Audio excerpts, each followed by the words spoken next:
I've been involved with this project, the foundation, since its inception in 2017, principally involved in the consenting and the master planning of the site.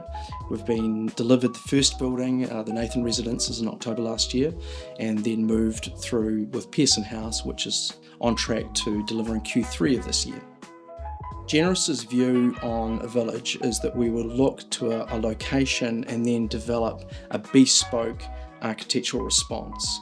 So for us, having the opportunity to develop a village on this site, having Pearson House as a historical gateway to the village was an ideal opportunity. Pearson House is a Category 1 building. It was completed in 1926. It's a beautiful example of a Neo-Georgian building. So with any retirement village, what you're looking to do is give residents additional amenity than the accommodation buildings that sit on the site. So we saw Pearson House, with its heritage character, was an ideal opportunity to build on.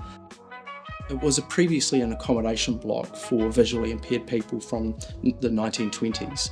So it's got a beautiful scale to it, and we looked at the existing floor plan and then saw there was an opportunity then to create opportunities within the rooms in terms of cinemas and cafes and cardio suites, etc. It's a Category 1 listed building with Heritage New Zealand and Auckland Council.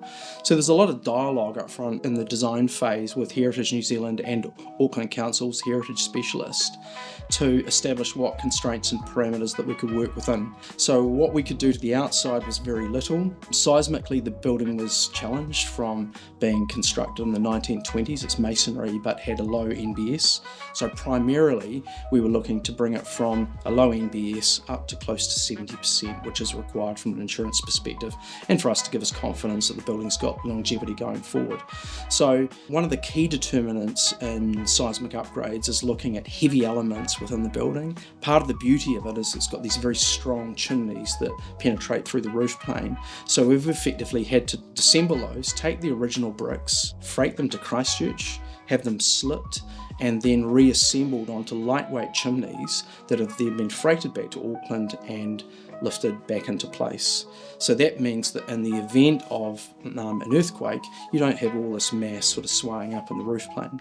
Then there was a significant amount of structural steel that was added to the inside of the building. Again, that was one of the constraints. And so from there, once we'd had, those parameters locked and loaded, we can look at then the decorative part of it and what we did. But I think we were also upfront at the beginning of the process with Heritage New Zealand about the outcomes that we needed to achieve, so that if we're going to invest the best part of $13 million in the refurbishment of a building, that there are certain outcomes that are required, and they were sympathetic to that again. There's a wonderful delight in retaining rooms, and that's a familiarity in a residential scale that resonates with our demographic. What we look to do with the more contemporary buildings that we build in our villages, we're trying to do the same thing. We're trying to take the institution out of retirement villages and build an architecture that resonates with our demographic and is familiar and comfortable. One of the wonderful things when you go into Pearson House is quite grand stairways, but again symmetrical, two on either side, is that you can see an indent in the plasterwork that runs up, and that was for the visually impaired and blind residents to be able to find their way out the stairs, basically using a tactile navigator. And so you see those touch points throughout the building, and Heritage New Zealand, Auckland Council again key into those and say, look, we can't touch those, but we're prepared to step away from the building code and its requirements in the interest of preserving those key attributes. Because ostensibly we didn't have to do a lot of work to the outside of the building, we've been able to keep the construction program down to 13 months, which is, relatively tight. However, we've had a contractor that worked with before, a great design team, and a collaborative approach to ensure that those outcomes, we didn't want this to drag on for 24 months. It was a compressed program, but we're very close now to meeting our objectives in relation to time.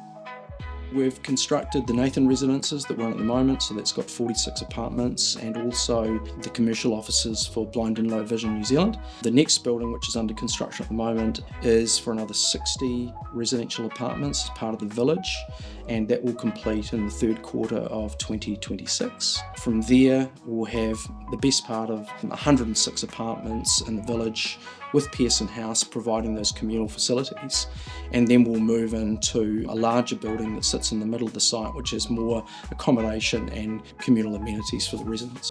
It's going to be stunning, and I'm very fortunate to have Stuart Harris as the interior designer with this building and with Pearson House, and he has such a strong vision and understanding of what we as Generous want to achieve, that the discovery and the delight that's going to unfold in the next few months is firmly in his head, but it will be a reveal for us as well.